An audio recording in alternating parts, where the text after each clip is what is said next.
Magandang gabi po sa ating lahat. Minsan ba nararamdaman mo sa buhay mo parang may kulang at nais mo na ito ay mapunan? Tandaan natin, nakahandang tumulong ang Diyos sa tulong ng programang pinamagatang Full Life.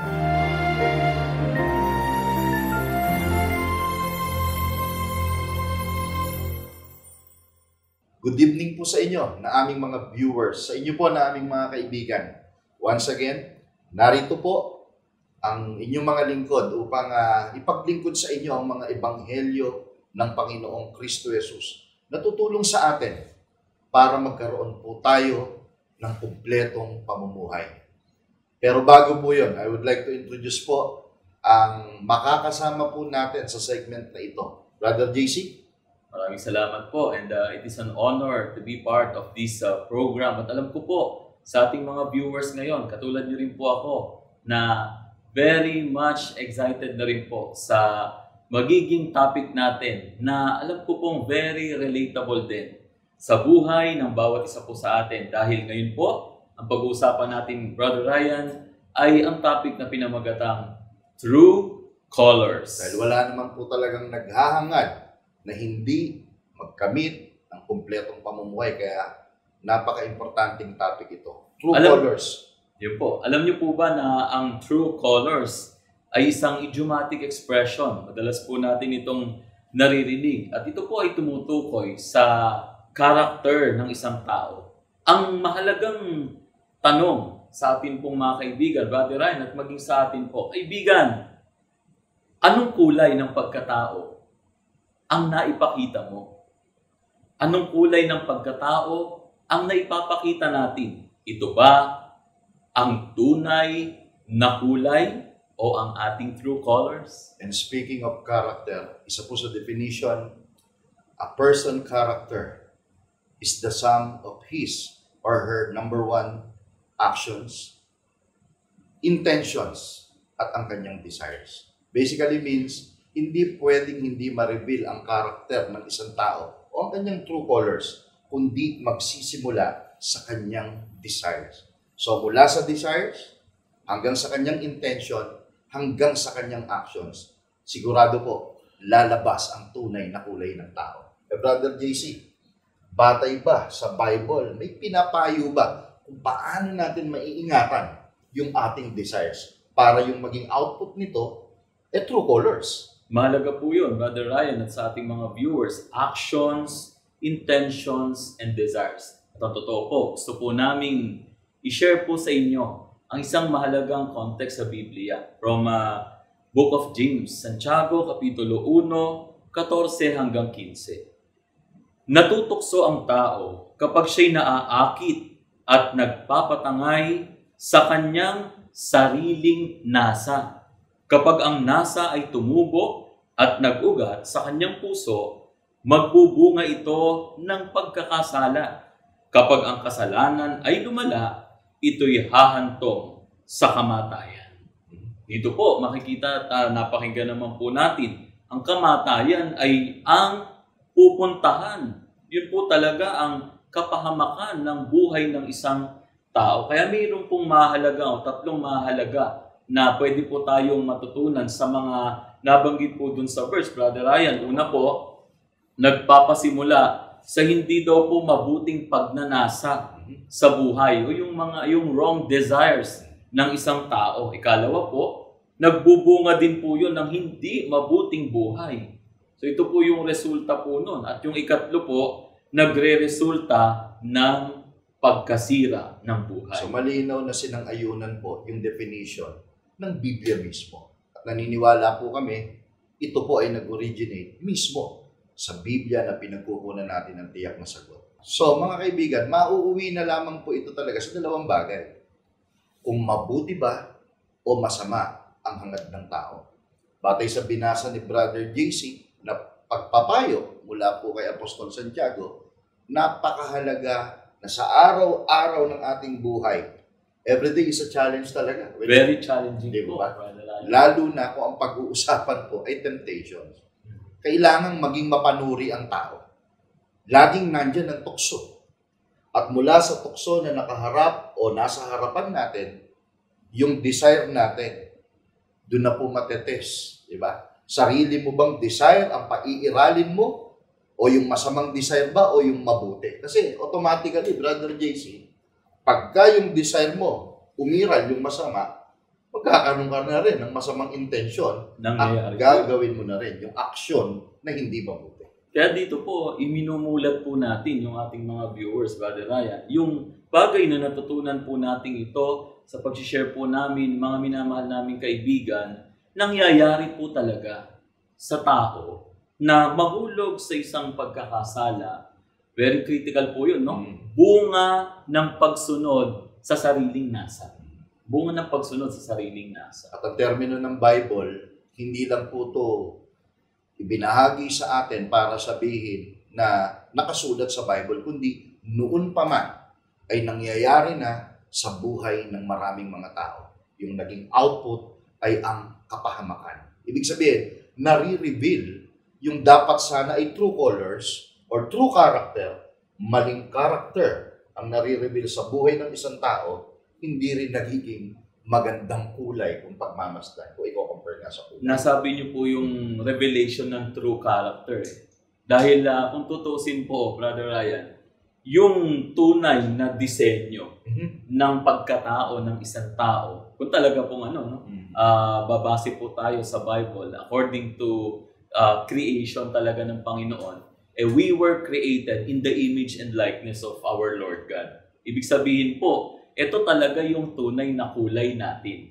Unfortunately, Brother Ryan, kapag paano po yung madalas na nangyayari? Hindi ang nangyayari o nakikita sa karamihan, yung original design ng Diyos. Yun nga. Sabi ni Apostol Santiago, medyo mabigat pa nga yung term, kamatayan, kapahamakan. Dahil nga sa maling desire ng tao, di ba? Ang Panginoon, kung iisipin po natin, since siya po ang lumikha sa tao, in fact, sa marami niyang kinreate, every time na makikreate niya ang mga bagay, nasasabi niya mabuti. And God saw that it was good. Pero kaiba, nung di-create niya yung tao, di ba? Ano po ba nasabi niya doon? Talagang na-create po niya, na satisfied po siya. Then after that, nasabi niya, very good. Diba? Napakabuti. So, originally, ang tao talaga may tunay na kulay or may character na Diyos po ang lumikha. Nakakalungkot nga lang isipin. Napaka-transparent ng Diyos. Kung ang pagbabasihan natin ay ang kanyang salita, kumbaga sa usapan ngayon, Brother JC, yung transparency, black and white. Black and white. Pag sinabi po kasing black and white, parang sinasabi na sa'yo lahat, pinapakita na talaga lahat. Nung sabihin ng Diyos, nilikha niya ang tao na mabuti, transparent siya. Ibig niyang sabihin ay maganda ang karakter ng lahat ng ito at magandang kulay din. Opo, magandang punto po yun Brother Ryan, kasi yung tunay naman palang anyo o disenyo sa pagkatao po natin, masasabi nga po nating makulay.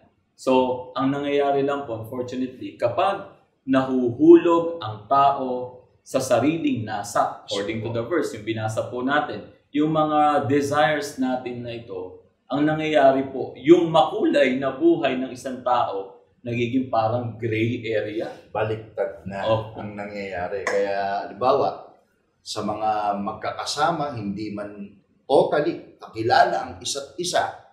Pero pag may nangyari o may na-experience sila na hindi maganda, lumitaw for example yung hindi magandang nasabi o lumitaw yung hindi magandang ugali, usually ang nasasabi o bukang bibig, lumabas yung tunay na kulay. Diba? So, nababaliktad. Brother JC, para makarelate yung ating mga viewers, ano bang mai-share na story na related dito sa ating topic na dinidiscuss? Opo, Brother Ryan. Actually, yung story po tungkol sa isang tatay at isang anak na actually sa pagkakataon po na yun, nagpapalipad sila ng kite. Ano po, Brother Ryan? So, habang nagpapalipad ng kite yung bata, katuwang yung kasama po yung kanyang tatay, natutuwa na amaze yung bata doon sa saranggola habang tumataas, habang lumilipad siya ng mataas. Kaya nag-attempt siya na talagang pataasin pa at sinabi nga po niya sa tatay niya, gusto niya ng mas mataas pa, kaya i-extend yung sinulid nung saranggola. Pumayag naman yung tatay, pero hindi pa rin nakontento yung anak. Kaya po, sinabi pa rin niya sa tatay na gusto kong bitawan para lalong kumawala at lumipad ng mataas yung saranggola. Alam niyo po, Brother Ryan, pumayag yung tatay eh. Though, syempre, alam naman po natin kung anong mangyayari pagka binitawan na yung sinulit. Pumayag yung tatay, ginawa po ng bata. Tuwang-tuwa siya. Lumipad ng mas mataas. Pero at the middle of the, nung paglipad ng saranggola, nakita rin po niya sa mga mata niya, bumubulusok pabagsak yung saranggola. Yung experience sana dapat maging masaya nung anak sa piling ng kanyang tatay, di ba?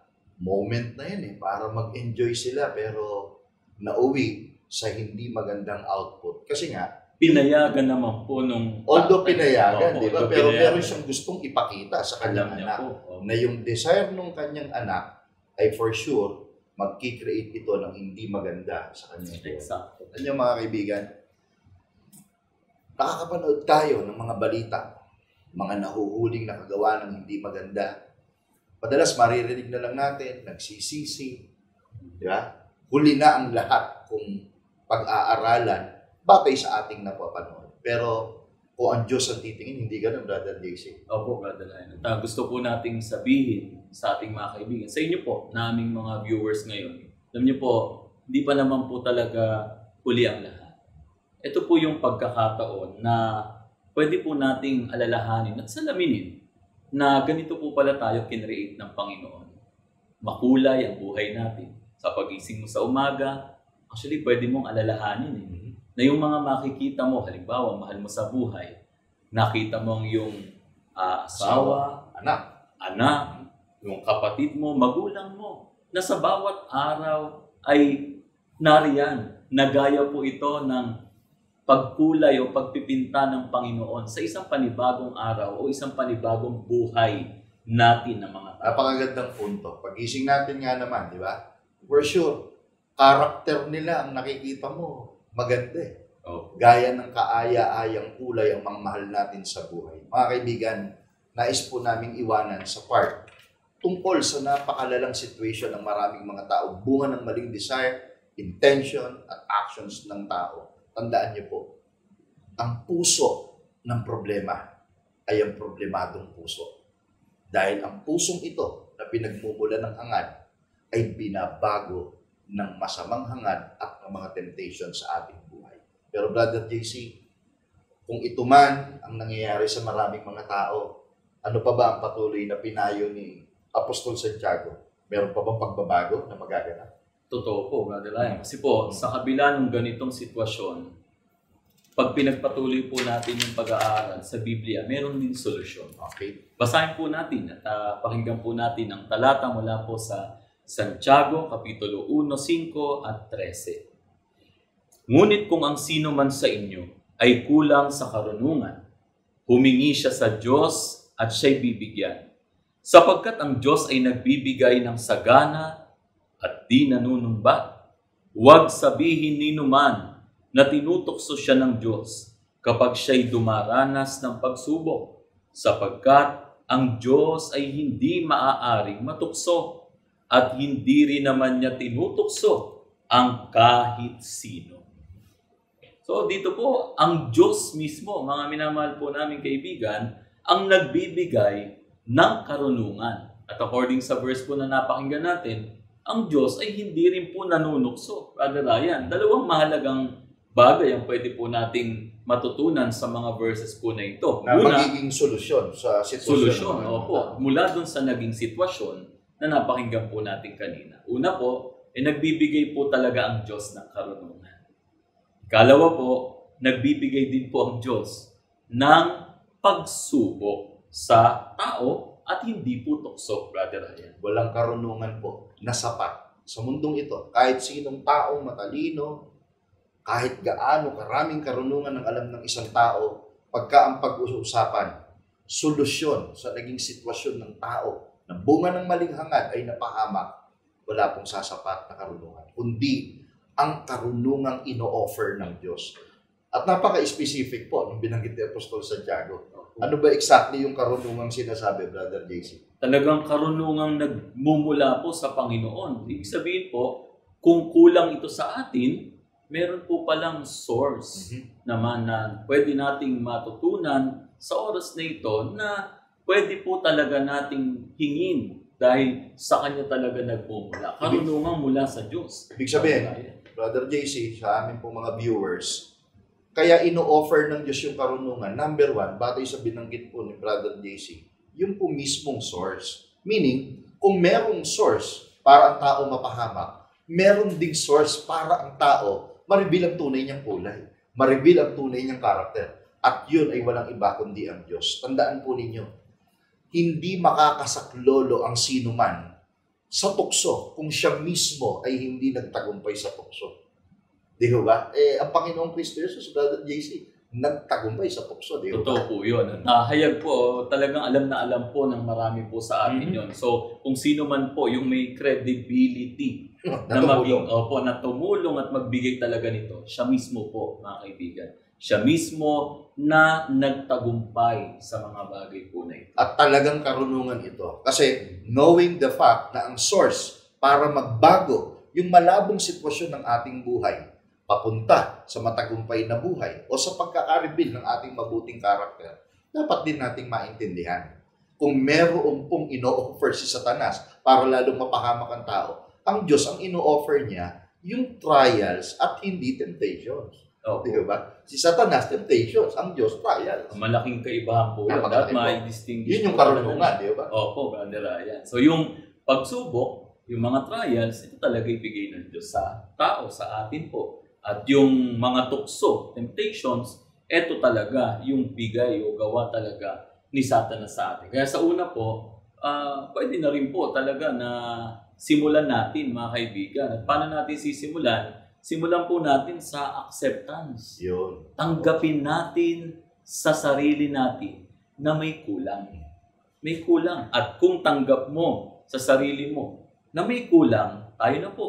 Humingi tayo sa Diyos na nagbibigay ng sagana. At hindi po nanunumbat. Meaning, kung tayo man ngayon, nasa sitwasyon na yung gusto nating karakter ang ma-reveal pero hindi yun ang nangyayari, huwag nating isipin na kung dumulog tayo o humiling sa Diyos at sasabihin niya, ayan na nga ba sinasabi ko Hindi naman kita nilikhang ganyan Brother JC. Tapos ngayong lumabo buhay mo, babalik-balik ka sa akin. No, willing siyang ibigay ang tulong sa atin, mga kaibigan. Ang kailangan lang, matanggap natin, pangalawa, yung karunungan, matutunan natin para magamit natin yung karunungan na yun. Kasi po, yung temptations, wala naman po kasing tukso na ang itsura hindi maganda. Mula sa maliit hanggang sa malaking bagay, di ba? I'm sure mag-agree po dyan yung ating mga viewers dahil ang karaniwan po talaga na face o mukha ng tukso talagang very enticing mismo. Yung bang talagang pag iniharap sa iyo, hihikayatin ka na i-grab po ito. Pero sa likod ng lahat ng yon, parang sa mga na-share nito, Brother Ryan, maliwanag po na may source mismo. Merong purpose din po. At yung huli, parang minabanggit po kayo, yung way mismo. Yung way ni Satanas, nasa anyo na maganda, kumbaga matamis sa una, walang hanggang pait naman sa dulo. Kung i-compare naman natin sa way ng Panginoon, although ang mahalaga, alam mong siya yung source sa tagumpay, malinaw ang purpose niya, pero yung paraan niya, minsan hindi ka tanggap-tanggap sa tao Kaya lang, kung tayo marunong na tumanggap ng offer ng Diyos, di ba? Kahit parang mabigat sa una tanggapin, pero alam mo naman, i-reveal nito yung ating true colors o yung ating character, mas matatanggap po natin. Kaya sa kabila po ng naiintindihan nating sitwasyon ng mundo natin na talagang nahaharap sa iba't ibang mga uri ng pagsubok, narito po ngayon yung solusyon. At kapag ka naman po nasunod natin at ng mga kaibigan natin, yung solusyon na ito, saan naman patungo? Kumbaga po, destinasyon. Okay. Saan naman kaya? Babasahin po namin sa inyo yung nakasulat sa James chapter 1 verse 3, the Message translation. Napakahalaga po nito. Pakinggan niyo, mga kaibigan. You know that under pressure, your faith life is forced into the open and shows its true colors. Mga minamahal naming kaibigan, when we are under pressure daw po, ito yung pagkakataon na lumilitaw yung talagang faith life natin. And this is also the exact moment na na-open up, napapakita yung ating true color. Sabi nga po sa Tagalog version, dapat ninyong malaman na napatatatag ang ating pananampalataya sa pamamagitan ng mga pagsubok. So, talaga pong nagpapahintulot ang Diyos, Brother Ryan, na tayo ay masubok. Sabihin, nilalabas po nito yung ating tunay na kulay. Okay. Kasi nga, sabi nga po kanina, yung person's character, di ba, makikita mo sa kanyang desire. Hindi naman agad nakikita yung desire ng tao eh. Makikita saan? Sa kanyang intentions. Di ba? Madalas lang nakikita po sa action. So, ito yung way ng Diyos. Para magkaroon tayo ng magandang destinations, ibinigay niya yung pagsubok para maalog mauga tayo. Dahil mula doon, makikita talaga yung desire, yung intentions, at yung action. Chance po yun para mabago niya yung kanyang kagustuhan, maging output ng kanyang pamumuhay. Gusto ko po yun, Brother Ryan, yung tumatak sana sa ating mga kaibigan, chance or opportunity. Opportunity po pala yun, no? Na kapag ikaw ay nasa ilalim ng pagsubok, pagkakataon mo na para patunayan sa Diyos. Yung iyong pananampalataya, patunayan sa Diyos na ikaw ay matingkad pa rin sa iyong tunay na kulay. Kailangan lang tama yung pagtanggap Ano ba yung sabi ni Santiago, Brother JC? Sabi po sa, pag tinuloy po natin sa verses 2 and 4, mga kapatid, magalak kayo kapag kayo dumaranas ng iba't ibang uri ng pagsubok.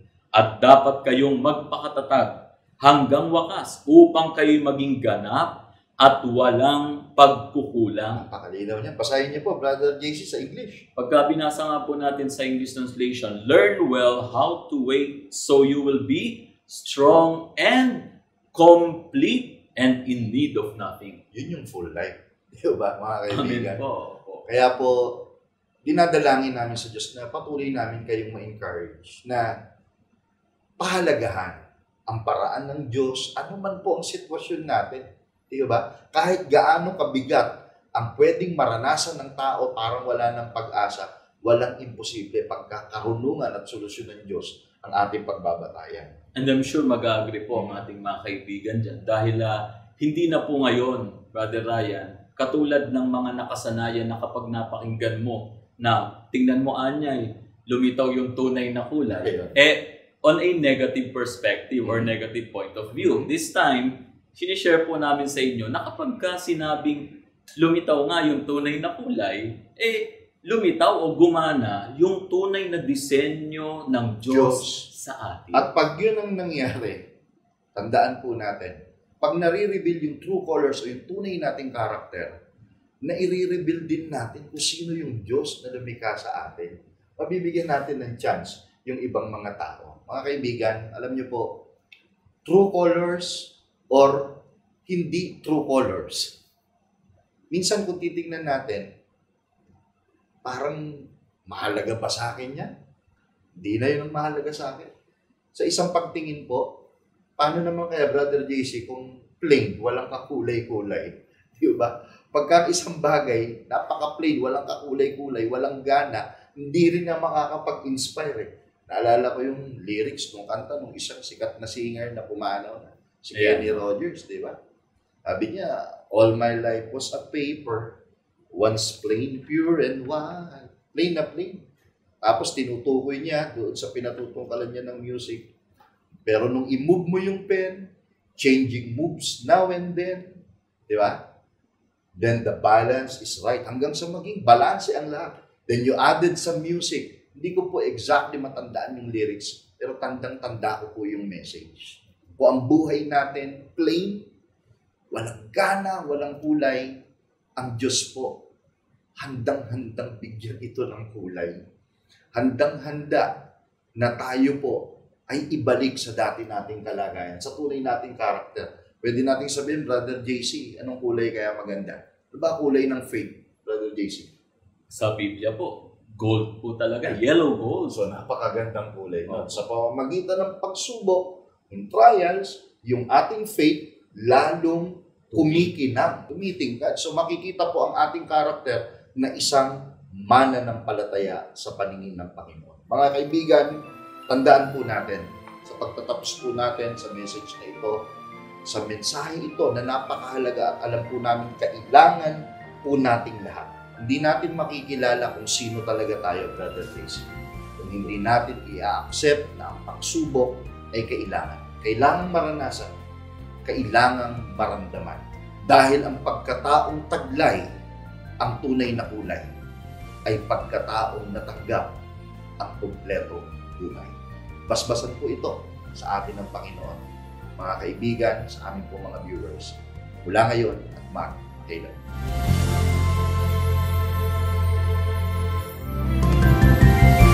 Maraming salamat po sa inyong pagtangkilik sa palatuntunang ito ng Kabanal-Banalang Iglesia ng Diyos kay Kristo Jesus.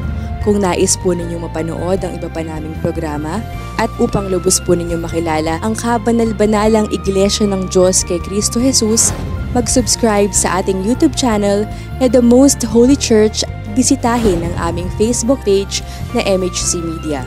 At bisitahin ang ating official website na www.mostholychurch.com. Maraming salamat po!